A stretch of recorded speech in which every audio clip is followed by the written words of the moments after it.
அடடே, நீங்களா? எப்படி இருக்கீங்க? நல்லா இருக்கேன். நீங்க எப்படி இருக்கீங்க? நான் நல்லா இருக்கேன். எங்க உங்களை இந்த கோவில் பக்கமே காணோம்? எங்கம்மா மனசுல நிம்மதியே இல்ல. கடவுள் மேலேயே எனக்கு வெறுப்பு வந்துருச்சு. தெய்வத்தை அப்படி குறை சொல்லக்கூடாதும்மா. குறுக்க பேசுனதுக்கு மன்னிக்கணும். அட பரவாயில்லைங்க. நல்லது யார் சொன்னாலும் கேட்டுதானே ஆகணும். நம்மள தெய்வம் சோதிக்குதுன்னா நம்ம நேரடியா தெய்வத்தோட பார்வையில இருக்கோன்னு அர்த்தம். தம்பி இங்க சோழிசாமின்னு புதுசா ஒருத்தர் இருக்காராமே, அவர் எங்க இருக்காரு? நான் அவரோட சிஷ்யன் தாம்மா. நீங்களா ஜாதகத்தை கொண்டு வந்திருக்கீங்க? கொண்டு வந்திருக்கேங்க. இது என் பொண்ணோட ஜாதகம். இது என் மகனோட ஜாதகம். இது என் பொண்ணோட ஜாதகம். சாமியார் உள்ள பேசிட்டு இருக்காரு. நீங்க எல்லாம் கொஞ்சம் உட்காருங்க, நான் கூப்பிடுறேன். சரிங்க, வாங்க வாங்க.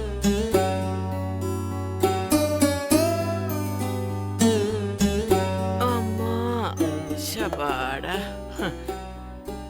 பொம்பளை பிள்ளைய பெத்ததும் போதும், அதுக்காக இப்படி சாமியாரங்களை தேடி அலையறதும் போதும். அத சொல்லுங்க. ஏன் எல்லாரும் ஆம்பளை புள்ளைய பெத்துக்க ஆசைப்படுறாங்கன்னு இப்பதான் புரியுது. அப்படி இல்லம்மா, நான் ஆம்பளை புள்ளைய பெத்தவதான். என் மகனுக்காக நான் அழுதுட்டு நிக்கலையா? ஏமா என்னாச்சு? உங்க பிள்ளைக்கு ஏதாவது உடம்பு சரியில்லையா? அதெல்லாம் ஒண்ணு இல்லம்மா. தெய்வம் அவனை நல்லாத்தான் வச்சிருக்க. அவனுக்கு ஒரு பொண்ணால பிரச்சனை வருமா? நடுவுல அதுக்கேத்த மாதிரி ரத்த காயமெல்லாம் பட்டுட்டான். அதான் பரிகாரம் ஏதாவது சொல்லுவாரான்னு கேட்க வந்திருக்கேன். உங்களுக்கு ஒரு பொண்ணால பிரச்சனை, எனக்கு ஒரு பையனால பிரச்சனை. பையனால பிரச்சனைன்னா உங்க பொண்ணு யாரையாவது காதல் கீதல்னு ஏதாவது? அதேதாம்மா. காலகாலத்துல எது நடக்குதோ இல்லையோ, பொண்ணுங்களுக்கு இந்த காதல் மட்டும் வந்துருது. அது வந்துட்டாலே நம்மள மாதிரி அம்மாக்கள் தானே படாத பாடுபடுறோம். ரொம்ப நல்லா சொன்னீங்க. நானும் 2 பொம்பளை பிள்ளைய பெத்து வச்சிருக்கேன். சதா சர்வ காலமும் இதுங்க கல்யாணத்தை பத்தி தான் பயந்துகிட்டு இருக்கேன். ஆனா ஆனா என் பெரிய பொண்ணு பரவாயில்லம்மா. அந்த பயத்தை அப்படியே உடைச்சிட்டா. எவனோ ஒரு பையன் இவ பின்னாடி சுத்தி இருக்கான். என் பொண்ணு சும்மா விடல, நல்லா திட்டி விட்டுட்டா. உங்க பொண்ணு மாதிரி திட்டி இருந்தா கூட பரவாயில்லம்மா. என் பையன் அந்த பொண்ணு பின்னால 4 நாள் தான் சுத்தி இருக்கா. அதுக்காக போலீஸ் ஸ்டேஷன்ல கொண்டு போய் நிறுத்திட்டாமா. அப்படி பார்த்தா உங்க பையன் பண்ணது தப்பு தானே. எதுக்கு அந்த பொண்ணு பின்னாடி சுத்தணும்? அதானே, நாம படுற கஷ்டம் நமக்கு தானே தெரியுது. பிள்ளைய பெத்தவங்களுக்கு தெரியுதா? அப்படிலாம் இல்லம்மா. நானும் 2 பொண்ணுங்களை பெத்தவதான். எனக்கும் அந்த வேதனையெல்லாம் தெரியும். இருந்தாலும் என் மகன் ரொம்ப நல்லவம்மா. சரிம்மா, நீங்க உங்க பையனை சின்ன வயசுல இருந்து பாக்குறீங்க. அவன் நல்லவனா கெட்டவனான்னு உங்களுக்கு தெரியும். அந்த பொண்ணு பின்னால இவன் 4-5 நாள் சுத்தி இருக்கான். அப்புறம் எப்படிமா அந்த பொண்ணுக்கு தெரியும்? என் பையன் பழகுனவங்களுக்காக உயிரையே கொடுப்பாமா.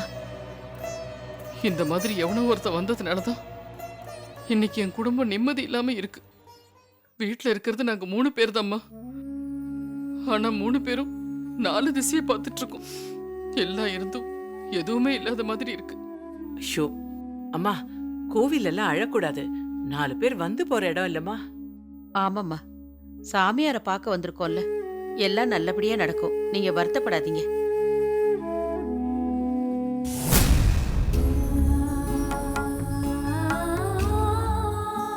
பெரியாள் தாண்டி நீ.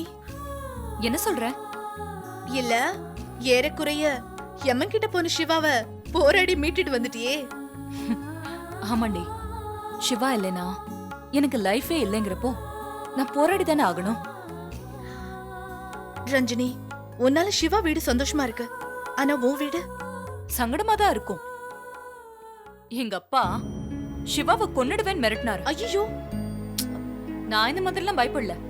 சிவா மேல சின்னதா ஒரு கீறல் விழுந்தாலும் நான் தூக்குல தொங்கிடுவேன்னு எங்க அப்பாவே மிரட்டிட்டேன். என்னடி பெத்த அப்பா கிட்ட பேசுற பேச்சா அது? அந்த அளவுக்கு சிவா எனக்குள்ள வந்துட்டாருடி. முன்னெல்லாம் சிவா என் இதயத்துல இருந்தாரு. ஆனா இப்போ என் இதயமாவே மாறிட்டாரு. நான் அந்த வார்த்தைய எங்க அப்பா என்ன மிரட்டினதுக்காக சொல்லல, நிஜமாவே சொன்னேன். சிவா இல்லனா நான் இல்லடி. ஒரு நிமிஷம், ஒரே ஒரு நிமிஷம் சிவா கூட சேர்ந்து நின்னது எவ்வளவு சந்தோஷமா இருந்துச்சு தெரியுமா? சேர்ந்து நின்னியா? எப்ப நின்ன? எப்படி நின்ன?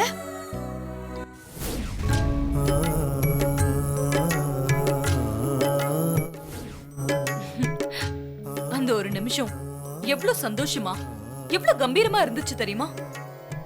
இதெல்லாம் வாழ்நாள் முழுக்க கிடைக்குமான்னு உள்ளுக்குள்ள பயமாவும் இருந்துச்சு. கடைசியா சொன்னியே அதாண்டி நடக்கும். அததான் நான் நடக்க வைப்பேன். ரோஜா, நான் நினைச்சது நடக்குமா? நடக்காம வேற எங்க போகுது? நீ ஒரு பொற்சிலை. உன்னை ஒருத்த வேண்டான்னு சொன்னா ஒண்ணு கண்ணு தெரியாதவனா இருக்கணும், இல்ல மனநிலை சரியில்லாதவனா இருக்கணும். எனக்கு தெரிஞ்சு சிவா அந்த மாதிரி கிடையாது.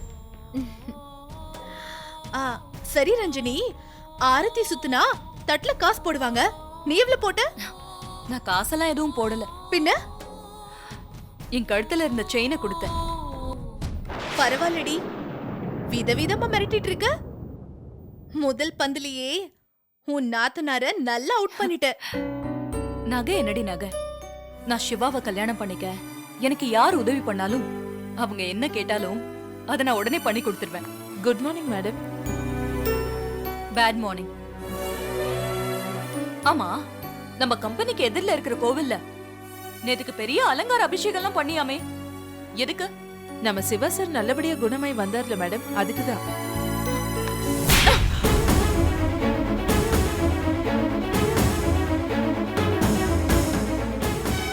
யாரு நீ? சிவாக்கும் உனக்கும் என்ன சம்பந்தம்? சிவா என்னோட சிவா. அவர் விஷயத்துல வேற யாரும் உரிமையோ அக்கறையோ எடுத்துக்கவே கூடாது. என்னால அதை பொறுத்துக்க முடியாது. இன்னும் அவன்கிட்ட காதலே சொல்லல, அதுக்குள்ள திருமதி ரஞ்சினி சிவான்னு வெட்டிங் கார்டு அடிக்கிறான். மித்ரா, இது முத தடவைங்கிறதுனால உன்னை நான் மன்னிச்சு விடுறேன்.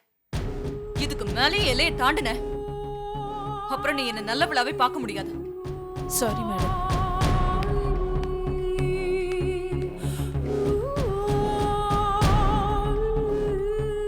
என்ன ரோஜா, என்ன பார்த்தா உனக்கு பைத்தியம் மாதிரி தெரியுதா?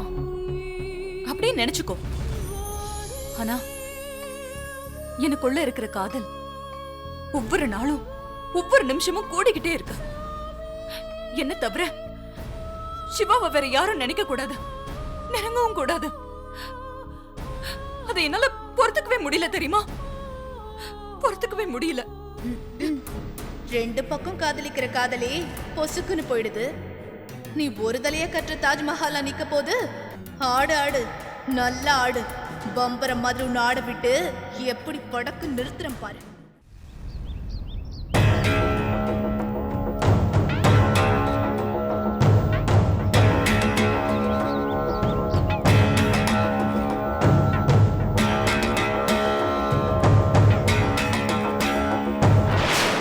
இந்த நாள் ரொம்ப விசித்திரமான நாள்.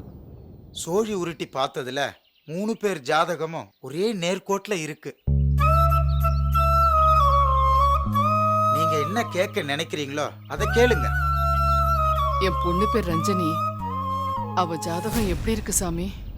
திவ்யமா இருக்குமா. அவ நினைச்சதை அடையணும்னு நினைக்கிறவ. ஆனா அது நினைக்கிறது நடக்காது.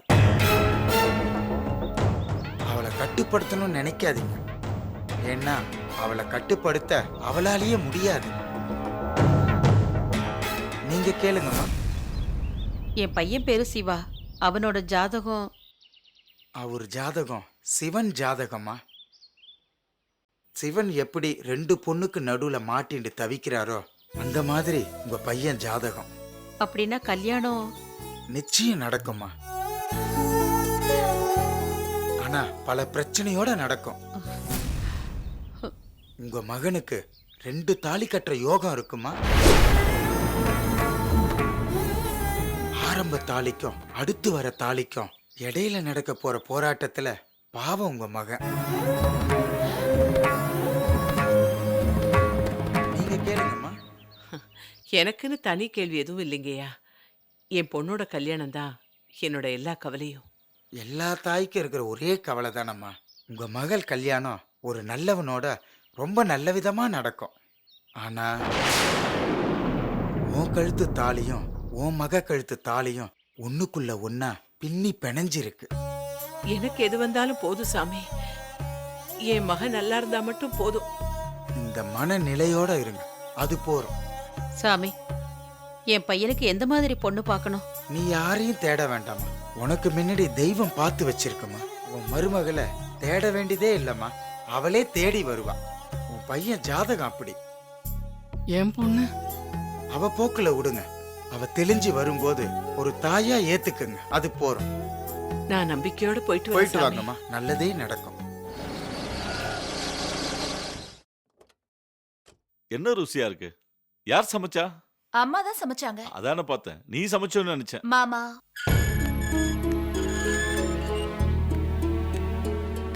ஏன் மாமா நல்லா இல்லைன்னா சாப்பிட மாட்டீங்களா?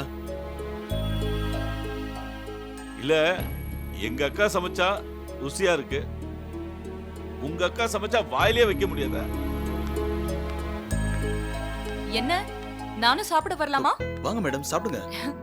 பரவாயில்ல, நீங்க சாப்பிடுங்க. உட்காருங்க மேடம். ஐயோ பரவாயில்ல, நீங்க சாப்பிடுங்க. நீங்க 2 பேரும் பேசிட்டு இருங்க, நான் வந்துடுறேன். உட்காரு. ஐயோ இந்தாங்க. தேங்க்ஸ். உடம்பு எப்படி இருக்கு? பரவாயில்ல மேடம்.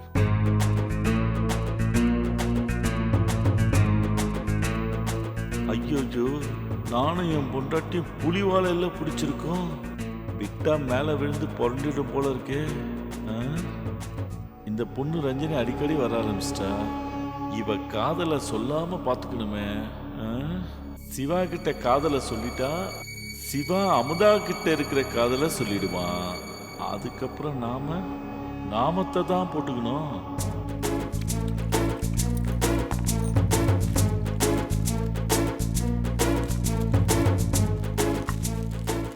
இந்தாங்க தண்ணி.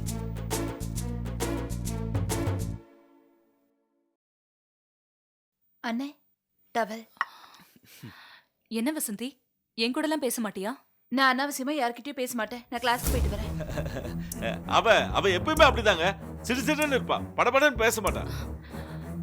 சிவா, வீட்ல இருக்கிறதுக்கு போரிங்கா இருந்தா வாங்கல, என் கூட எங்கேயாவது வெளியே போயிட்டு வரலாம். ஐயோ, என்னது இது? இப்பதான் ஆபரேஷன் பண்ணி தையெல்லாம் போட்டிருக்கு, அதுக்குள்ள வெளியே போகணும்னு சொல்றீங்க? இல்ல, தையல் பிரிந்தி ஏதாவது ஏடாகுடமா ஆயிடுச்சுன்னா எங்க அக்காவுக்கு யார் பதில் சொல்றது? அதனால தான் சொல்றேன், வெளியே எங்கேயும் போவேனா.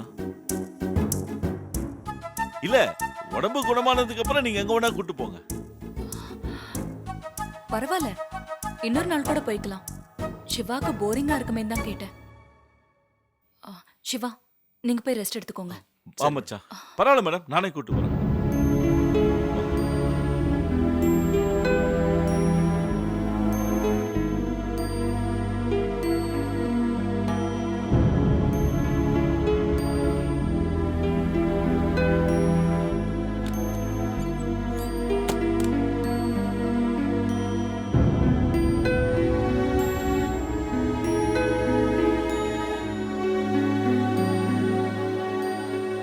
என்ன மேடம், சிவா இல்லாத ஆபீஸ்ல உங்களால இருக்கவே முடியலையா? அது மட்டும் பிரச்சனை இல்ல. வேற என்ன பிரச்சனை? சிவா கிட்ட இன்னும் வெளிப்படையா பேசாம இருக்குமேன்னு ஒரே டென்ஷனா இருக்கு. என்ன மேடம், உங்களுக்கு ஏன் மேலேயே என் பொண்டாட்டி மேலேயே நம்பிக்கை இல்லையா? நல்ல நேரம் பார்த்து சொல்லான்னு காலையில கூட பேசிட்டே இருந்தேன் மேடம். இந்த வீட்டோட முக்கியமான ஆட்களை நானும் என் பொண்டாட்டியும் தான். நாங்களே உங்க பக்கம் நிற்கும் போது நீங்க எதுக்கு டென்ஷன் ஆகுறீங்க? அதுக்கு இல்ல, இருந்தாலும் ஒண்ணு பண்ணுங்க, இப்ப கோவில்ல இருந்து எங்க அக்கா வந்துருவாங்க. அவங்க வந்ததுக்கு அப்புறம் 3 பேரும் சேர்ந்து பேசலாமே. மச்சான், இன்னைக்கு அந்த வசந்தி விடக்கூடாது. என்ன பண்ணணும்னு சொல்லு, பண்ணிடலாம். அவளை தூக்கணும்டா. தூக்கி கேக்குறால, சொல்றா, தூக்கி என்ன பண்றது? கற்பழிக்கணும்டா. 3 பேரும் சேர்ந்து அவளை கற்பழிக்கணும்டா. என்னடா சொல்ற? ஆமாண்டா, ஏதாவது ஒரு இடத்துல வச்சு அவ தலையில கல்ல போட்டு அவளை கொன்னுடணும். ஓகேவாடா? டபுள் ஓகேடா.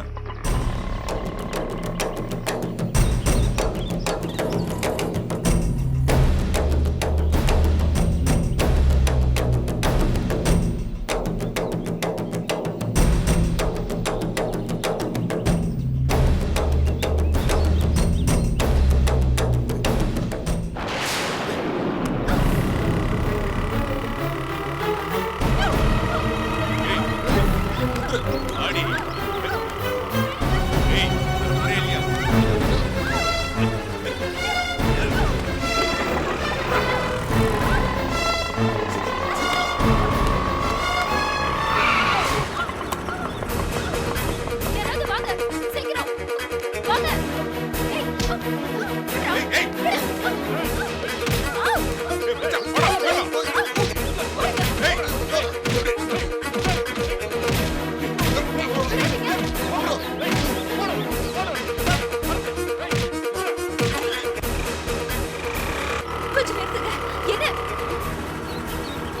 என்னாச்சு? எனக்கு ரொம்ப பதட்டமா இருக்குங்க. பதட்டப்படாம தைரியமா இரு. முதல்ல இந்த தண்ணியை குடி.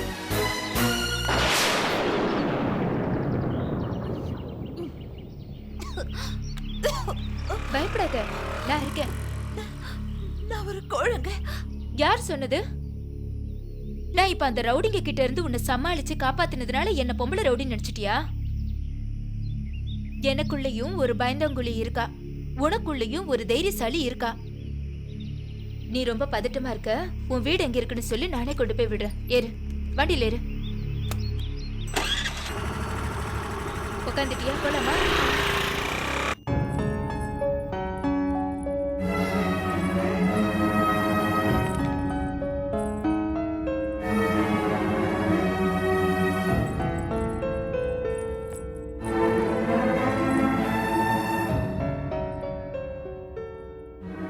போமாட்டா போல இருக்கு.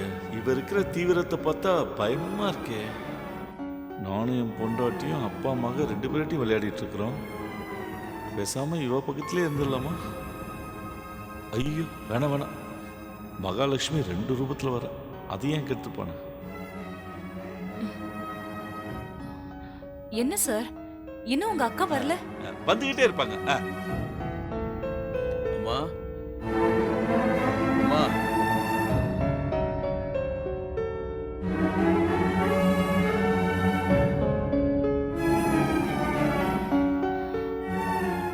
என்ன சிவா அப்படி பாக்குறீங்க? இல்ல, நீங்க ஆபீஸ்ல இல்லைன்னா எந்த வேலையும் நடக்காத. அதான் ரொம்ப நேரமா வெயிட் பண்ணீங்களே, ஒருவேளை ஆபீஸுக்கு லீவோன்னு கேட்க வந்தான். அதான்டா.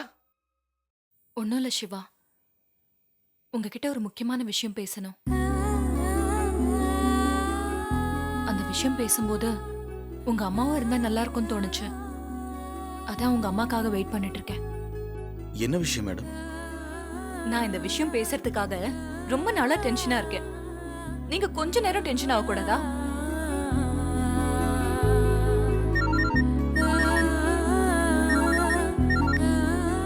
சொல்ல மித்ரா. யாரு? மிஸ்டர் குப்தாவா? எப்ப வந்தாரு?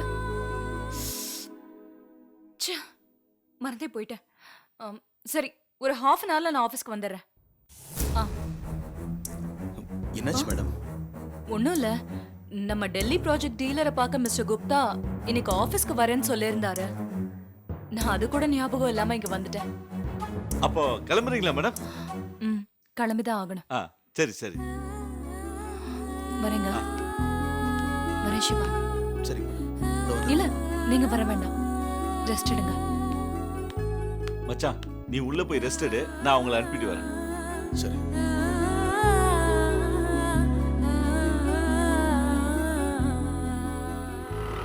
எங்க கொஞ்சம் நிறுத்துங்க. என்னாச்சு? இங்க பக்கத்துல தான் என் வீடு, நான் போய்க்கிறேன். பரவாயில்ல, நீ உட்காரு, நான் வீட்டுக்கிட்டே இல்ல, இன்னும் கொஞ்ச தூரம் தான். நீ உட்காரு, நடுக்கமா இருக்குன்னு சொல்ற. உட்காரு உட்காரு.